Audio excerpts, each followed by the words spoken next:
The Bite of 87, a tale as old as time. So let's recap everything we know about it.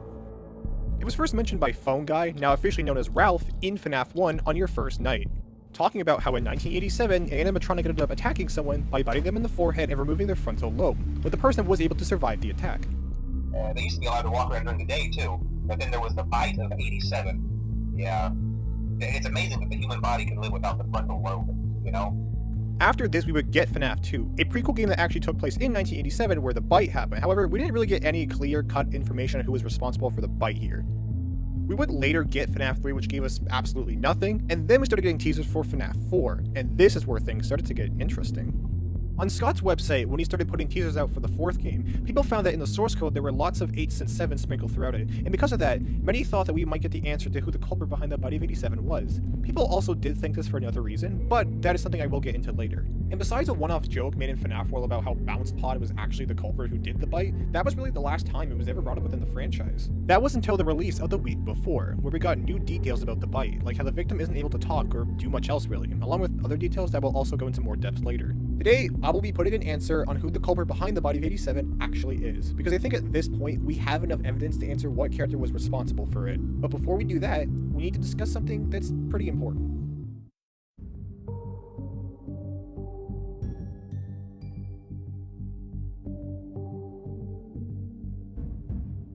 In FNAF 4, we are shown a bite, and I would just like to remind people that this is not the Bite of 87. I know the majority of you know this already, however I know there may be at least one person who may still be a bit confused, so let's go over the reasons and debunk why this isn't the Bite of 87. Reason number 1. Ralph mentioned that in the first game that the person who got bit was able to survive. However, the crying child in the final cutscene of FNAF 4, we can hear a heart monitor flatline, meaning that the bite in fact did kill him. Reason number 2. FNAF 2 takes place in the year 1987, and Ralph talks about how Freddy's has been closed for years at this point. Yeah, we're going to try to contact the original restaurant owner. I think the name of the place was Fredbear's Family Diner or something like that. It was closed for years though. I doubt we'll be able to track anybody down. Meaning that the bite in FNAF 4 has happened years prior to the second game. Reason 3. Remember earlier when I mentioned the source code on Scott's website having 8s and 7s sprinkled throughout it? Well, shortly before the release of FNAF 4, one of the 7s in the source code was changed to a 3, seemingly foreshadowing the Bite of 83 that would actually show up in FNAF 4. Reason 4. In FNAF 4, we can see on the TV screen that's playing the Fredbear and Friends show that it has the year 1983 on the title card. Along with this, in the private room and sister location, we can type 1983 into the wall code, showing the FNAF 4 experiment rooms. And in the Curse of Dreadbear DLC for Help Wanted, a very much FNAF 4 themed Halloween DLC, we can see a banner with the words Fall Fest 83 on it, once again tying FNAF 4 to 1983. Reason 5. Scott just made a post on Reddit confirming that this was in fact the Bite of 83. In 2017, before the release of FNAF 6, Scott just made a post on Reddit about some major debates within the community at the time, where he references one of MatPat's videos that have come out recently around this time, telling people if they were concerned about things like Mic Trap or if they were confused on the FNAF 4 bite to watch this video. And it's in this video where MatPat says that the FNAF 4 bite happens in the year 1983, confirming the fact that this is the Bite of 83 and not the Bite of 87. And finally, reason 6. Just for a little extra flavor on top, in the week before, Ralph talks about how the Bite of 83 used to be called the Big Bite before the Bite of 87 happened, confirming that once again, there are in fact 2 separate bites. And now with that misconception out of the way, let's begin to talk about the culprits behind the Bite of 87 and begin to eliminate them one by one.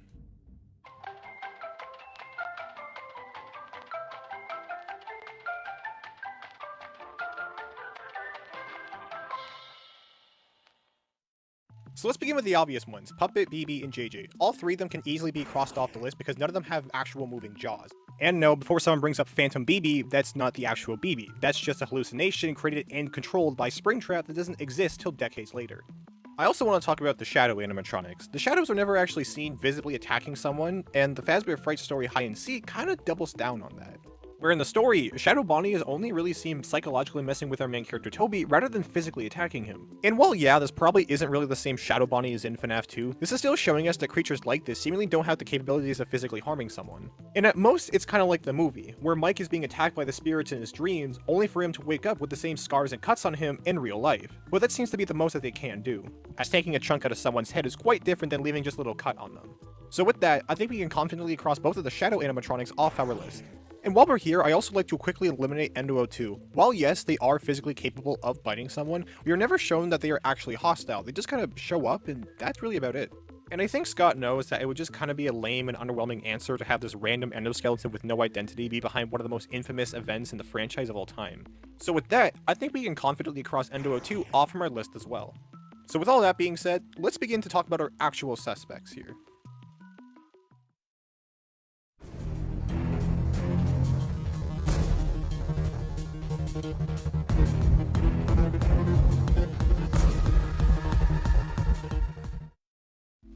So let's talk about the Withered, shall we? We'll start off with Withered Bonnie, and I think it's safe to say that he didn't do it. Mainly because of the fact, well, he doesn't have an upper jaw.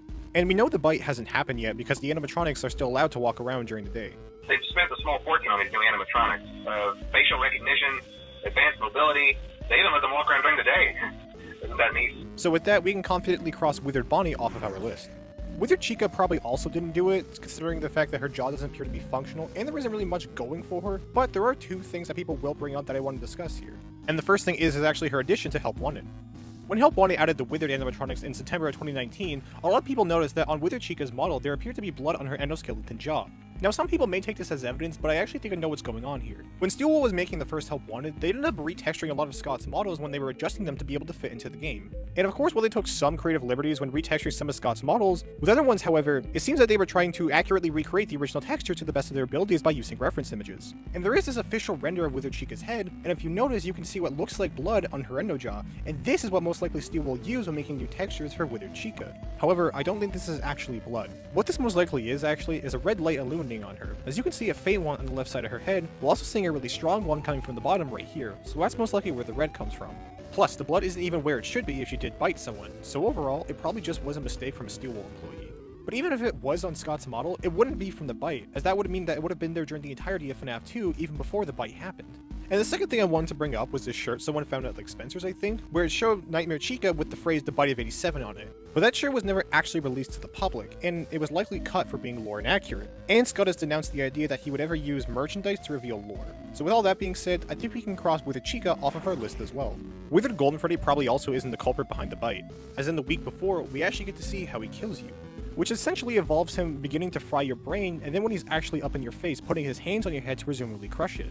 Now I know that this is classic Golden Freddy and not Withered Golden Freddy, but the classics and Withereds are pretty much the same character, so I see no reason as to assume why he wouldn't kill somewhat similarly in the second game. Like hell, in the week before, we can see that even Foxy, after he's been fully refurbished, he's still affected by the flashlight, and he isn't fooled by the mask like he was in FNAF 2. So these characters still act the same as they did in the previous location. Plus, I am aware about the fact that if you put 1987 in the FNAF 1 custom night, you do get Golden Freddy's jump scare. But this wasn't added in the game originally, it was added sometime after it had released, probably to stop rumors that if you put 1987 into the custom night, it would do something really special. And I know people will bring up the fact how he did the Bite of 83, but for one, that was before the animatronic was possessed. And two, I feel like it would be kind of just redundant for Golden Freddy / Fredbearer to be the culprit behind another bite again. And given how the context for this bite is pretty different, and since we now know how he actually kills people, I think we can confidently cross Withered Golden Freddy off of our list as well. Withered Freddy was actually a popular suspect at one point from what I remember, but I'm not really sure if he is anymore, but let's go over the evidence for him anyways. In FNAF 1, we have a rules of safety poster with the phrase "Don't touch Freddy" on it, which is kind of weird that it specifically calls out Freddy and not just say "Don't touch the animatronics." There's also a supposed handprint on Freddy's right eye, which both Help Wanted and the FNAF Character Encyclopedia double down on. But remember, this is classic Freddy in FNAF 1, and during FNAF 2, Freddy didn't have this costume on, so this handprint that appears right above his right eye in the first game wouldn't have been from the bite. There's also Withered Freddy's jump scare, which shows him biting up and down on the player rather than most of the other animatronics, which just shows him lunging towards us. However, we can see in most of the other games that the characters just often move their jaws up and down during their jump scares, so this isn't really something exclusive to Withered Freddy. Also, while the rules of safety poster does specifically just call out Freddy, this is most likely done in order to not break immersion for kids by saying the word animatronics, as there isn't really a reason you should be touching them in the first place unless you're like an employee or something. But, however, there is actually one thing going for Withered Freddy. In the week before, there's an ending where Ralph is standing in front of Freddy, and when he looks up at him, he wonders what life would be like without a frontal lobe. This is kind of a crazy line just to throw out there, so for the time being, I'm actually going to put a pin in Withered Freddy. And finally, Withered Foxy. I'm going to be honest here, I actually have quite a lot to say about him, but I don't want to say anything just yet, so I'll be saving him for later. So for the time being, let's move on to the toy animatronics.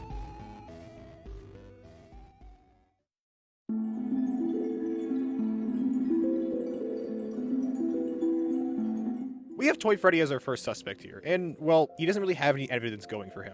I guess his jaw hangs open a lot, but that's just something he does. I wouldn't really say that's evidence, so we can cross him off our list. Toy Bonnie also doesn't really have anything going for him as well, but there is one thing I would like to cover here. In 2020, Scott Cawthon announced the Fazbear Fanverse Initiative, a project to celebrate the 6th-year anniversary of Five Nights at Freddy's. It was a way for Scott to give a few FNAF fan game developers like Nixon, Emil Mako, Kane Carter to have previous games that they've made, and or allow them to make new games and have them be officially put on Steam, ported to consoles, and get official merchandise by technically making them official FNAF games. However, the thing I would like to focus on right now is the Pop Go series by Kane Carter. So basically, Pop Go's and Five Nights at Candy's are supposed to coexist in the same universe together, and it's a universe where only the events of the first 3 FNAF games happen, and they only use info from the first 3 games to create its stories. Like here, William Afton is named Simon Fitzgerald, Fredbear and Spring Bonnie have brown accessories like the Stage 1 minigames instead of the purple ones we officially see them with later on, and most relevant to this discussion, Toy Bonnie does the bite of 87. Now some of you may look at this and think to yourselves that since these are official FNAF games, then wouldn't that mean that this is official confirmation that Toy Bonnie did the bite? Well, no. As in 2020, Kane Carter actually put out a video about the fanverse when it was first announced, and in it, he states that the Fazbear fanverse games are not canon to the main FNAF story and should not be used as evidence, even touching on the Toy Bonnie thing in the tweet, therefore saying we cannot use Pop Go's as proof that Toy Bonnie did the bite, which now means that Toy Bonnie has no evidence, and we can now cross him off our list as well. Now we have Toy Chica, and in more recent years, she's actually become quite a popular suspect for who did the bite of 87. So what's the evidence for her then? In 2015, when MatPat did that infamous livestream where he discussed the possibility of dream theory, Scott of course started updating his website with messages in order to point them in the right direction. One of those messages ended up asking the question, why would the tiny Toy Chica be missing her beak? This spawned a very small theory that Toy Chica may have actually done the bite of 87, and that idea would become much more popular a few years later. In 2018, we got the release of Ultimate Custom Night, and many characters finally got their own voices, which of course includes Toy Chica, and one of her voice lines grabbed some people's attention. Where's my beak? Lodged in your forehead, of course. This particular line caused a lot more people to start believing that Toy Chica did the bite, since the frontal lobe is located right behind the forehead. However, this isn't really as strong as some people may think. Toy Chica says that her beak is lodged in your forehead, not anything about a chunk missing from your forehead, which means her beak is still in it. Like if a person gets shot, you would say that the bullet is lodged in them. So if that's the case, then the voice line isn't about her taking a bite out of you, it's about her getting her beak stuck in your head, like how some birds peck wood, or peck the ground to eat worms. However, we still don't really have a clear idea of what the message on Scott's website was supposed to be. So for now, we'll also put a pin in Toy Chica. And with that, let's move on to our next culprit. And finally, arguably the most popular suspect out of the entire franchise, Mangle. Now with Mangle being the most popular suspect, you'd think he'd have the most evidence, right? Well, that's kind of the shocking thing. Despite her being the most popular suspect, there isn't actually a lot of evidence to suggest that they were the biter. And the main piece of evidence that's going for him is actually her jump scare. In FNAF 2, when we see Mangle jump scare the player, we can see that when his head leans in, her mouth is more so going for the top of the head. Now on its own, that wouldn't really mean much, but if you take a look at all the other jump scares in the game, all of their jaws seem to be more so on the lower half of the screen. The other character who got the closest to the top of the head would be Withered Foxy, but his teeth seem to be just above the player's eyes, so he wouldn't have been able to bite the player's head from this angle in his jump scare. So Mangle's jump scare does have something going for it, but that's it. Mangle only has the jump scare. Sure, Mangle was always around customers, but so were the other toy animatronics, so that can't be really anything used to prove Mangle specifically. But I will be fair for Mangle's jump scare, and I will put a pin in Mangle as well. So what now? I've just eliminated all of the characters. But except, I said earlier that I would be saving Withered Foxy for later. That's because out of all the characters, Withered Foxy shockingly has the most evidence going for him. So let's see what he has to show off then.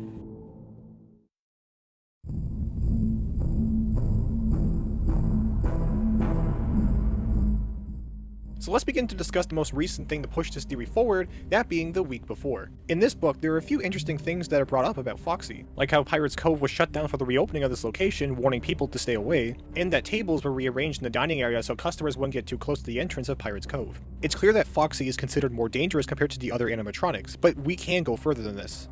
In one of the endings of the week before, it's revealed that Ralph thinks the reason that Foxy was put out of order was because he seemed too dangerous for kids, though as far as Ralph was aware, Foxy never bit any kids.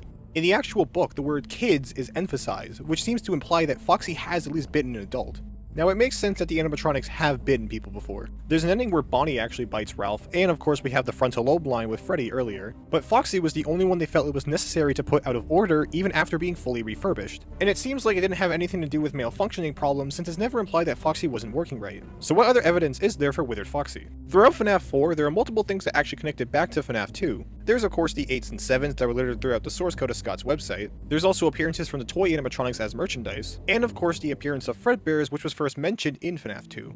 Strangely enough, however, there are actually a lot of notable connections to Foxy as well. From the plush's head being ripped off, to him and Fredbear being paired with each other on the Fredbear and Friends TV show, and of course Mike wearing a Foxy mask and putting his brother in Fredbear's mouth, causing the bite.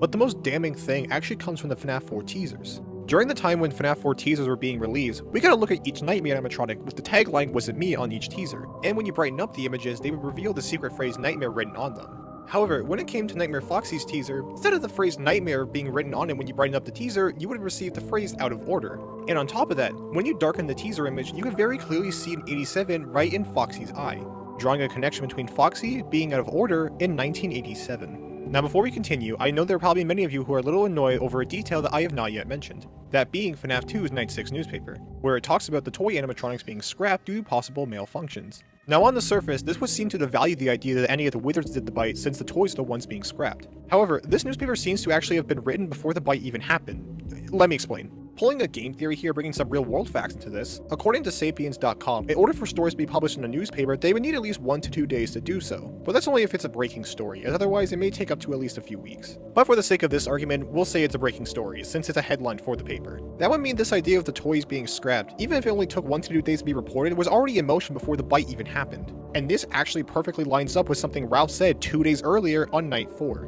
when he talks about the toys starting to act more unusual and aggressive towards adults. Someone may have tampered with their facial recognition systems, we're not sure. But the characters have been acting very unusual, almost aggressive towards the staff.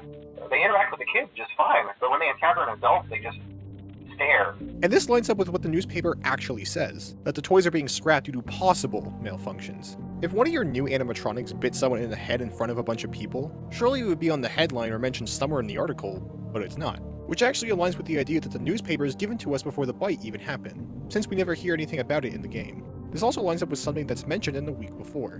When Ralph is thinking about how the victim of the bite can't talk or really do much else, he mentions that because he can't talk, he wasn't able to say what happened, so because of that, the press blew the whole thing out of proportion. The fact that they went to the victim for information and no one else seems to say that there was no one else to witness the bite, which is very weird since Jeremy is told to stay close to the animatronics and make sure they don't hurt anyone. So the fact that no one else knows what happened besides him seems to show that the bite of 87 wasn't a public event, which tracks when Ralph mentions that he was thanked for helping put the rumors of the bite of 87 to rest.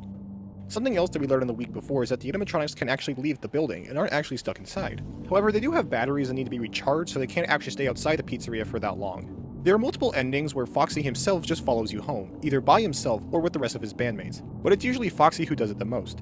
And we do have something that connects back to this idea about Foxy following security guards home, that being the survival logbook.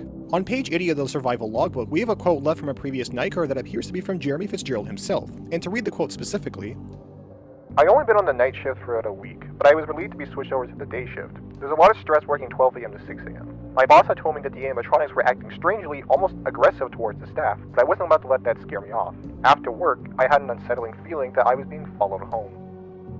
This is almost certainly from Jeremy Fitzgerald, as not only does he repeat a line almost word for word from the Night 4 FNAF 2 phone call, but also it's on a page about switching to the day shift, which is what the Night 6 phone call is about, Jeremy being moved to the day shift tomorrow. Now this on its own doesn't actually prove what character did the bite. All it suggests is that the bite didn't happen in the restaurant, but coupled with everything else we've talked about so far, and I think it paints a pretty clear image. After Jeremy's final shift, Withered Foxy follows him outside and attacks him, potentially in his own home. Now many people are going to try to say that when Ralph talks about Foxy, he's actually referring to Funtime Foxy, or Mangle, because Mangle is a version of Foxy, so maybe he's referring to them as mascot characters. And while sure, they are both Foxys, even as mascot characters, Foxy and Funtime Foxy are still two separate characters. And this has been made very clear in multiple pieces of media. In the Help 1-in-1 Trick or Treat level, we can see what appears to be the mask of the FNAF 4 bullies alongside mask of BB and Funtime Foxy. In Help 1 and 2, we have the carousel level that appears to be at Fall Fest. We can see that both the classics and the toys coexist together on the carousel. And in FNAF 4, we have merchandise of both the classics and the toys, showing that they've always been separate mascot characters since the early days. But even then, the week before brings up the bite of 83 and connects it to Fredbear's, but the book never brings up the toy animatronics. But the book does talk about how Foxy previously bit an adult, and on that page it says this animatronic. Not this character or previous version of Foxy, this specific machine that's right in front of Ralph in this ending is talked about biting an adult before.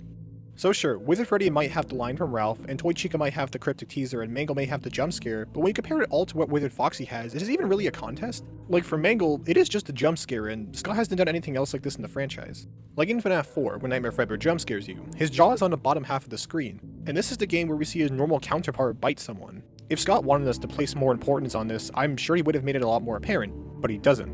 And in every other FNAF game, there isn't any big lore relevance about the way the characters jump-scare the player, which includes Mangle. The tiny Toy Chica beak teaser was pretty cryptic and we still don't really know what it means. Although I would like to recommend this video by Sam Barr and his take on the line. Check it out, it's pretty interesting. And for the Withered Freddy line, I'd like to remind people that classic Freddy looks pretty much identical to Fredbear minus a few small proportional changes to his head. And since the big bite is brought up within this book, it makes sense that Ralph would have it on his mind when looking up at Freddy in this ending. And with that, I think we can finally cross these last 3 characters off of our list as well. Now some of you may be asking, if Withered Foxy did the bite of 87, why are the toys being scrapped and not the Withers? Well, as we already discussed earlier, they were already planning on scrapping the toys due to how they were acting towards customers publicly. And to our knowledge, the Withers never did anything like that publicly with customers. And since they're on a lower budget now, it would make sense to reuse the older animatronics, but this wouldn't be the first time they've technically done something like this. After the big bite, the Springlock animatronics weren't immediately scrapped. Sure, Fredbear's was probably closed because of the big bite, but they ended up just being devoted to being used as spare costumes, and could still roam Freddy's locations in animatronic mode. It was only later when the Springlock failures happened at the sister location was it decided that they were too dangerous to use. Also, I should probably mention this right now, no, the Bite of 83 is not the Springlock failure. A Springlock failure can only happen if the Springlock animatronic is in costume mode. And since Fredbear was in animatronic mode during the Bite of 83 cannot be considered a Springlock failure. My point being is that after the Fredbear Springlock suit bit someone, the Springlock animatronics were only demoted, not outright retired or scrapped. The same thing happens with the puppet. The puppet was originally a security system, but after it failed to save Charlie, it was demoted to working at the prize corner, and once again not scrapped or retired outright. The same logic would also apply to the Withers. Animatronics are allowed to walk around during the day with customers, but once the Bite of 87 happens, the Withers are refurbished into the classics, but are demoted to only performing on stage, and are no longer allowed to walk around during the day, with them even deciding that Foxy himself was still too dangerous and put Pirate's Cove out of order for the time being. So after all of this, what is my final conclusion? The Bite of 87 was not a public event and was something that never had proper reportage. Jeremy Fitzgerald was followed home after his final night shift. Withered Foxy is the most evidence supporting him out of any character, and Fazbear Entertainment has been shown to demote dangerous or failed animatronics rather than outright scrap them. I think the answer is very clear.